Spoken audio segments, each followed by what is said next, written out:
Lep pozdrav, danes smo na Muti, po desnem pasu in z nami je poslanka Alenka Helbl. Pozdravljen. Lep pozdrav.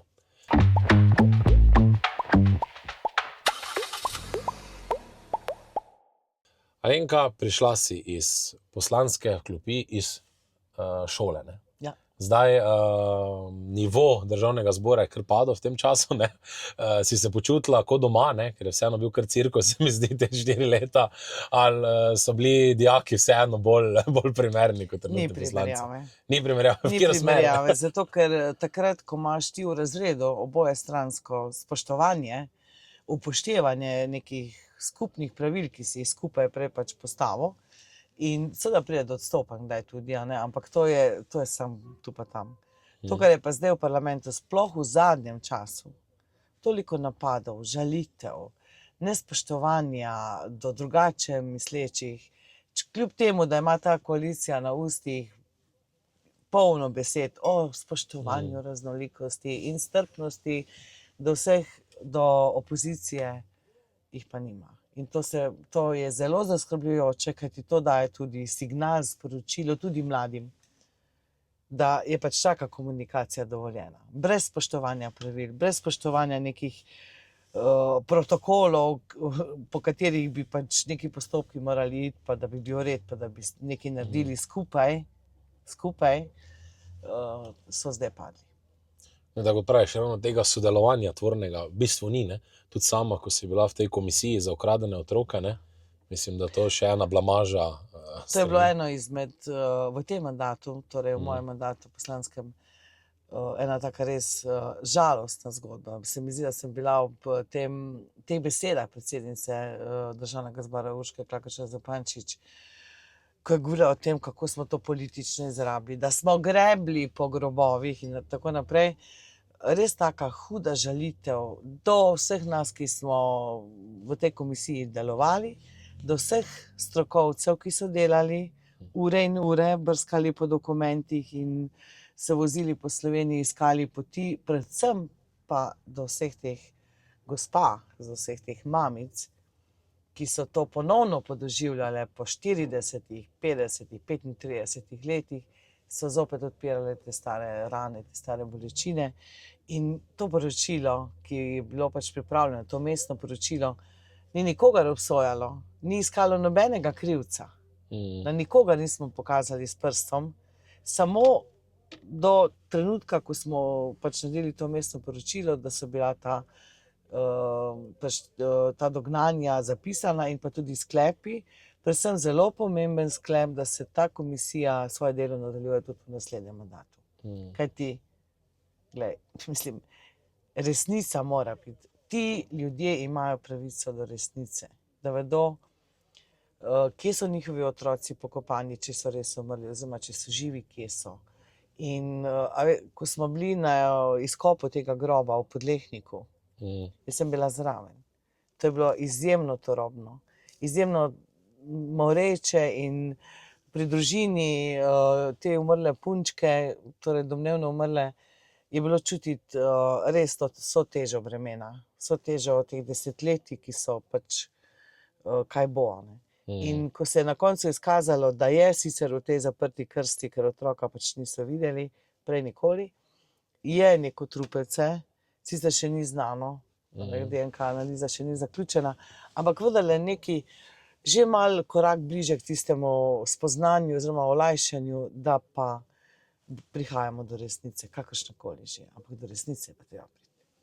Jaz se popolnoma strinjam, ne, da kako barbarstvo, ne, je to, ne, da niti nočejo odkriti te resnice, ne, je kar res zaskrbljujoče, no. Pač to govori o tem, ne, kako pravzaprav vse, kar opozicija predlaga, je slabo, napadamo, torej, čeprav je predsednica, tej predsednici Društva izgubljenih otrok na začetku, preden se je začela delovanje te komisije, obljubila vso pomoč in da bo naredila vse, kar je v njeni moči, da bodo prišli, da se bo to zgodilo, je bila zdaj tista, ki je s svojimi hudo težkimi in žaljivimi besedami pravzaprav vso to delo uničila. Zdaj pa še mogoče ena stvar, ne, kjer je tudi za vašo dolino, po mojem, bila izredno problematična, ker tudi smo nekako stopili skupaj, ne, ampak vseeno tistega zaključka ni bilo, to je predvsem sanacija po poplavah. Ne. Čeprav v tej dolini, predvsem v občini Dravograd, Dravograd, je bila najbolj ogrožena od vseh teh občin tukaj, tu je bilo tudi vseh ostalih, vse do Podvalke. Nekaj, ampak ne toliko, kot pa v Mežiški dolini, pa v občini Dravograd. Tukaj smo, jaz se spomnim tistih dni, ko smo, če tudi nismo mogli fizično priti do vseh teh ljudi, da smo zbirali materiale, potem kasneje zbirali torej učbenike, potrebščine za šolo, koliko smo pač poskušali tudi pomagati, iskati poti, prinašali obleke, hrano, do tistih. Da so občine tukaj, moram reči, odigrale, torej lokalne skupnosti, izjemno vlogo, predvsem pa gasilci in civilna zaščita. In prav to je zelo pomembno, ne, da smo stopili skupaj, ni bilo važno, kdo je na kateri politični strani in takrat pač znamo Slovenci stopiti skupaj. Ne, in se mi zdi, da smo uspeli, čeprav smo mi še vedno, recimo v Dravogradu, oziroma tam pri Šentjanu ni tega mosta čez Mislinjo, še vedno se peljemo čez tisti pomožni most. Zdaj so govorice o tem, da bo končano do leta 2028, čeprav je tukaj na državni cesti, tu gre ogromno prometa čez, ogromno tovornjakov za Mežiško, Dravsko dolino. Tako da določene stvari so, ampak jih pa kar nekaj pa ni. Kar nekaj ni. Tudi ko smo bili prej v Mozirju, ne, pa Struga, tisti konec, enaka zgodba. Ne. Nekaj se je naredilo, ampak marsikje pa so ljudje pozabljeni. Ne. Toliko časa kot je, ne, in ko govorimo o tem, kako je potrebno čim prej, takrat, ko človek najbolj potrebuje pomoč, kdor prvi da, največ da. Torej, ta pregovor drži in bolj se odmika, bolj se pozablja.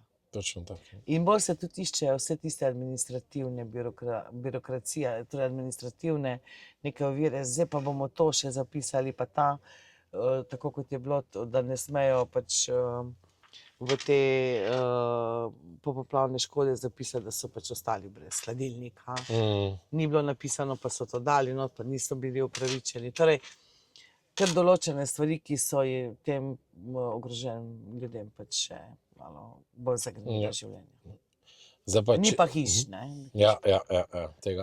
Teh obljub, ne, ki so bile pa pompoznih. Te velikodušne obljube, ki so bile, sej vsakemu Slovencu, ki zna razmišljati z lastno glavo, je bilo jasno, da je to nemogoče, da je to zelo težko, ampak ljudje so v teh stiskah, ko so ogroženi, verjameš vsako besedo, ki jo nekdo da, sploh predsednik vlade, ki pač ima največjo moč, pač ljudje verjamejo, ampak to se seveda ni spomnilo. To je potem bila res žalostna zgodba, ne, da se tudi to vse skupaj tako pozabilo. Res pa je, da mogoče še ena stvar, ne, kjer verjamem, da ste tudi bili vi v parlamentu najbolj vpleteni, ne, to je izobraževanje, se pravi šolstvo, vzgojno-izobraževalni sistem. Ne. Zdaj tu smo imeli od gospe Sluge, ki pravi, da so je fajn, ker so otroci peli v albanščini, od primerov, kjer se v šolstvu nič ni premaknilo, ne, do nasilja, povečanega nasilja v šolah, ne, tudi napada, ne, v Novem mestu, ne, in tu mislim, da smo kar... Jaz mislim, da se prav na šolskem področju, torej pri mladih, najbolj kaže ta odraz družbe. Odraz družbe, odnosi odraslih, torej in potem to pač otroci prinesejo v šolski prostor. In to je večplastna problematika, se mi zdi. Ne samo, kar se tiče čisto vsebinskega področja, od učnih načrtov do vsebin, do tako imenovanih kurikulumov, ki jih prenavljajo in učitelji z njimi niso zadovoljni, ker je pač bistveno vsega preveč. Hkrati smo že sredi neke močne revolucije z vso umetno inteligenco, s tem razvojem, ki je dnevno, tedensko prihaja naprej. Otroci so seveda toliko radovedni, da se prvi s tem seznanijo in tega šolski sistem ne zmore v tem trenutku še nekako sprejeti in poiskati tiste najboljše pozitivne strani. ne zmore, ker je pač to gre vse prehitro in tudi sam sistem poučevanja. Jaz sem že zdavnaj rekla, da bi ga morali spremeniti. Bolj modularno, bolj po vsebinah, bolj povezovalno po vsebinah, ne toliko po posameznih predmetih. Iskati tista močna področja pri otrocih, da spoznajo sami sebe, da vejo, česa so zmožni, kaj jih veseli, kje so njihova močna področja, da se potem kasneje lažje odloča. Predvsem si pa želim gledati to, da si želimo v gospodarstvu strokovnjake, da se okrepi to srednje strokovno in poklicno izobraževanje, kajti nadgradnje so še vedno možne, ampak strokovna znanja v tem svetu, tehnološkega razvoja, so pa izjemno pomembna. In če gospodarstvo ne bo močno, če gospodarstvo, jaz poznam tu po tej naši dolini mnoge podjetnike, ki izjemno dobro sodelujejo s temi srednjimi strokovnimi šolami, ampak vidijo, da ne gre, da pač so šole zadaj, kar se tiče same tehnologije, in da si želijo izobraziti kader, ki bo prišel k njim, bo dobro plačan, ker si želijo dobre strokovne področje vajeništva, ne? Področje vajeništva je to, ne. In mi se žal s to levičarsko, nekako bom temu rekla, kar vladavino nad področjem šolstva, tega nikako ne moremo speljati tako, kot bi lahko. Seveda je pa to potrebno. Jaz vem, da tudi si želimo po vzoru Avstrije tudi tako imenovane talent centre. Bi si ga želeli, sem bila tudi v stiku z obrtno-podjetniško zbornico že pred časom, pa tudi glede vajeništva. Nismo uspeli, ko smo predlagali. Nič se ne premika, to so samo neke delovne skupine, ki nekaj pripravljajo. Otroci nimajo tega nič. To je dejstvo in se na samem področju nič ne spremeni.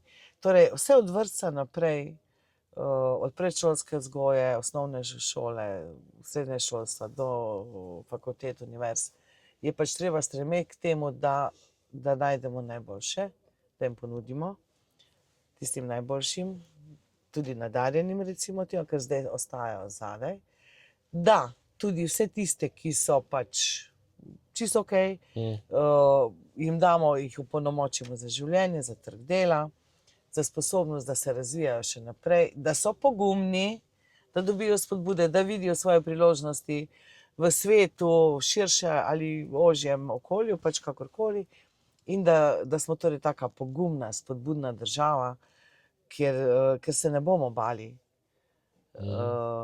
iti na svojo pot, pa ne bomo čakali kar na službe nekje, da nam bo nekdo nekaj dal, ampak da je delo vrednota, da je to lahko fantastično, če najdeš svojo priložnost na področju, ki te veseli, pa še dober si v tem. In je to zmagovalna kombinacija in jaz si tega želim. Jaz sem to ves čas, res sem imela ves čas to pred sabo, ko sem pač učila, ostala v razredu, da včasih so bile pa črne vsebine, jaz sem učila slovenščino. Morda pa za nekoga v tistem trenutku manj pomembne, kot pa druge.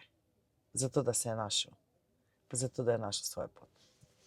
Ja, točno tak, ne. Pa mislim, da tudi vsaj štajerskega dela, pa tega koroškega, ne, je tudi ogromno problema, ker te talente ne znamo zadržati, ne. Grejo v tujino, tudi zaradi preobremenitve plač, ne. Jaz mislim, da tu moramo največ narediti, ne. Sploh ti pa jaz mislim, ko to nekako iz tega okolja še najbolj občutim, ne, da ogromno mlajših pač potem, ker je neto plača večja, grejo v Avstrijo, ne. Jaz sem se pogovarjala s kar nekaj mladimi, ki so šli v Avstrijo, kar čez mejo, pa še danes mi je pred pol ure ena punca povedala, da dela za minimalko in da je zdaj v tem trenutku, čeprav je že dobila to povišano minimalko, že v minusu. Z vsemi drugimi stvarmi, ki so se pač dvignile. Ki so pač storitve, pač karkoli, in da si je izračunala. In da je to nepredstavljivo. Mladi, ki so šli pa v Avstrijo, se vprašajo, zakaj? A ni biti lepo doma, blizu doma, zaposlen? So pa rekli, ja, sej. Ampak recimo medicinski brat, ki dela v Avstriji, v domu starejših. Jaz tam točno vem, koliko vikendov bom prost, želim imeti prosti čas, pa mogoče plača je boljša, ampak Ni toliko, ja. ni toliko, da bi rekel, wow, zdaj grem pa zaradi tega, ampak grem zato, ker imam predvidljivo delovno okolje, ker sem cenjen in točno vem, kako bomo obremenjeni čez mesec. In tega nam manjka. In mi bomo morali verjetno narediti drugačen sistem plač v tem sektorju, torej dati iz sistema, kajti take zdravstvene, socialne dela, torej na teh področjih jih najbolj potrebujemo. Ker da ne zdaj omenjam dolgotrajne oskrbe. Kaj se je s to zgodilo, ampak kar se pa tiče torej mladih, pa iščejo priložnosti zunaj ravno zaradi tega, ker se čutijo bolj spoštovane, cenjene. Pa vseeno menimo dolgotrajno oskrbo, ker se mi zdi, da je to bila, ker ljudje ne vejo sploh, kaj je to. Se mi zdi, da tudi, ko se pogovarjaš, pa če bi danes šla tu ven, ko se kar nekaj ljudi zbralo, okoli, če bi šla vprašati, kaj je to, niti sami ne bi vedeli točno, kaj je, da nekaj je, ne. Ja, vsi vejo, da plačujejo Vsi vejo točno to. 1% davka, prispevka za SP2. dolgotrajno oskrbo, SP2, kmetje 2. Plačujejo tudi popoldanski SP-ji, neki že itak plačujejo svoje redne plače. Plačujemo si, zakaj pa se to dobi, kaj pa dobimo za to, kaj dobi dedek, babica, ne vem, je pa drugo vprašanje. Nič ne dobi v tem trenutku. Zdaj pod to vlado so naredili samo to, da ljudje, in hvala Bogu, tisti, ki so že bili ki so že v domu, res dobivajo nižje položnice. Ampak ostali so pa brez dodatka za pomoč in postrežbo, na to, kar pozabijo. Potem pa tudi vprašanje, kako je s to oskrbo. Tu imamo 5 vrst oskrbe. Ali je toliko fizioterapije, kot je napisano v zakonu, ali je to, kako to poteka. In te prevedbe za te ljudi, ki so že v domovih, delajo. Problem je pa drugje, pri tistih, ki še niso v domovih, ali pa so doma, torej pa čakajo. Tisti pa čakajo. In svojci so nestrpni, so žalostni, ker ne vedo, kako bo z njihovim najbližjim, kaj se bo zgodilo, ker v domove ne morejo priti, da ne govorim pa o tistih, ki so toliko bolni, da so še v bolnišnicah, pa čakajo na dom, pa ne morejo v dom. Oziroma lahko grejo v dom, če je prosta postelja, ampak oskrbnino plačajo pa še po zakonu o socialnem varstvu, to pomeni pa okrog 2000 evrov. Tam pa ni, ker niso po zakonu o dolgotrajni oskrbi, ampak po zakonu o socialnem varstvu plačajo polno, čeprav plačujejo 1% prispevka. Torej, zdaj je tu totalna norišnica. Totalna zmeda, se mi zdi. Totalna zmeda, te odločbe se ne morejo pravi čas, da ne govorimo o ocenjevalnih komisijah, v bolnišnice ne hodijo. Jaz imam dnevno klice ljudi iz Koroške, pa tudi širše. Po messengerjih mi pošiljajo vprašanja. To so žalostne zgodbe. Kljub temu, da smo kot opozicija v dobri veri, da bomo ta sistem naredili, če tudi so ga oni sami zamaknili, torej ta koalicija, vlada Roberta Goloba, za skoraj da za 2 leti, da ga vendarle naredimo za ljudi, pa ga niso. Niso ga, kljub vsem opozorilom. Ljudje so zelo razočarani, da ne govorim, kam so dali 140 milijonov z postavke za dolgotrajno oskrbo, ker so pač morali deliti predvolilne bombončke, ki jih zdaj že itak več ni. Ki nekaj stanejo. Zdaj pa, da še mogoče omenimo malo lokalne problematike, zdaj decentralizacija. Jaz mislim, da... To je nujno. Mene zelo žalosti, da kolikor sem bila vključena pač zdaj v nekatere pač pogovore Koroške razvojne agencije in to, kar poslušam, je Koroška ves čas kot regija dodeljena nekomu zraven. Ali Savinjsko-Šaleški regiji, tam smo pri zdravstvenih regijah smo skupaj, pri nekih projektih skupnih na turizmu smo v Mariborsko regijo, Podravsko regijo, torej nikjer nismo samostojni. Mi smo pa toliko stran od vseh ostalih centrov Slovenije. Kljub temu, čeprav nam obljubljajo tretjo razvojno Še os. te ni, ne? Ampak, glejte, to je tudi druga zgodba. Od leta 27 je bil prvi datum, da bomo lahko peljali iz Koroške do Velenja, torej po cesti, ne po hudi luknji. Je zdaj to vse skupaj na leto 29 predstavljeno. Obljubljajo se, denar ni problem, ne vemo, v čem je potem problem. No, ampak mi smo toliko oddaljeni, da vedno, ko nekdo drugod pride na Koroško, reče, vi ste tako daleč. Jaz pa rečem, vi ste enako daleč od nas. Torej, ne? In da se pač ne moremo gledati samo zgolj statistično in gledati po številu prebivalcev, koliko jih nema regije in tako naprej. Navsezadnje imamo tudi regijsko bolnišnico. Imamo v bistvu vse in smo lahko samostojna regija. In najmanj eno ministrstvo je lahko tudi, torej, če smo regija, imamo svojo vlado regijsko, če pa ne, pa tudi sedež ministrstva, mislim, stvar dogovora, da smo vendarle malo bližje tem centrom moči, da se lahko tudi naši mladi zaposlijo na teh delovnih mestih po ministrstvih, kajti pot v Ljubljano, da mladi ne bodo šli na pot v Ljubljano, v službo zelo redki, tudi zaradi tega, ker je kakovost življenja, jaz si poznam mnoge mlade, ki ostajajo ravno zaradi kakovostnega bivanja v tem našem okolju tukaj, pa ne želijo v Ljubljano službo, zaradi vožnje, ker je potem pač družinsko življenje še toliko manj kvalitetno. Ja, Alenka, zdaj pa še mogoče zadnje tisto vprašanje, ko vsakega vprašam, kaj je tisto, da te je spodbudilo, da še greš enkrat kandidirati in predvsem, da imaš tudi delavno pa izredno močno ekipo, tudi ogromno mladih stoji za tabo, ne? Kaj ti daje še tisto motivacijo, da zdaj pa moramo zmagati, ne? Ja, jaz sem že leta 22 šla s to motivacijo, z občutkom, Alenka, nekaj moraš narediti, ker ni okej. Ker Slovenija je krasna država, krasni ljudje, vse imamo, kot je že Vodnik rekel, da imamo vse na razpolago, samo uporabiti je to treba. In da smo mi v teh desetletjih samostojne države vendarle preveč zavozli. In kot učiteljica, kot mama, kot žena in tudi zdaj kot babica, z polno energijo si želim prispevati svoj del k temu, zdaj pač, ker smo bili v opoziciji in ker vidim vse te priložnosti, ki bi jih lahko naredili, pa da so torej pri program stranke tisti, ki bo nas popeljal naprej, ki bo torej pogledal tudi na razvoj podeželja, sem se odločila, da te poti še ne zaključim, da nadaljujem. In gremo na zmago, ne? Tako je. Alenka, hvala lepa, Gremo pa se na vidimo v zmago. parlamentu, ne?